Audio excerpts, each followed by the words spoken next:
A lot has been done here in Asia, China in particular. The rate of build out of new energy has been far more than anybody expected, far more than the Chinese expected as they kept increasing their targets over time. And I think they are to be praised for this. The problem is that if they build 25% of their new power, which is low carbon, but the other 75% remains coal or other fossil fuels that are carbon intensive, even if that is done in the most efficient way possible, which China is doing.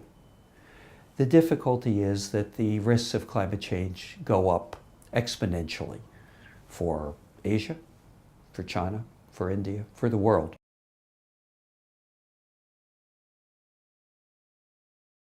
The question is how we can somehow see past the pattern of 75-25 between fossil and wind.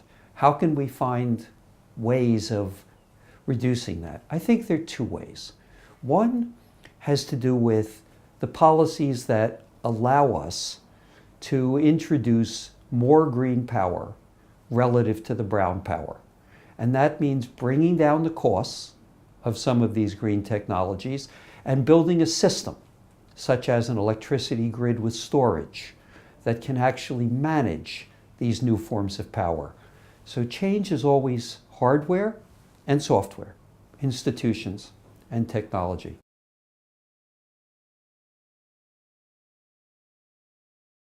The other thing which I think is really important is that if we look at China, for example, what we see is that China has developed at a rate no other country has ever developed within the context of certain economic patterns.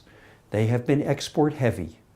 They have grown by processing commodities, natural resources brought from the outside world and exporting it across the world. This has been the driver of development and it's been terrifically successful. But it's also been based on relatively cheap energy. And that energy has been applied very intensively within these products.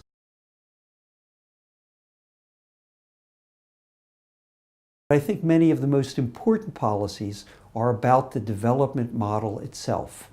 And if one shifts toward more consumer-led development, if one does the financial rebalancing and the movement towards services and higher value products that China's own leaders are now describing, if China moves toward financial reform so that it is more frugal, more efficient in its investment patterns, I think China has great potential, not only through the relationship between brown and green technologies, but in shifting its development pattern so that much less energy is actually demanded by the continuing growth of China itself.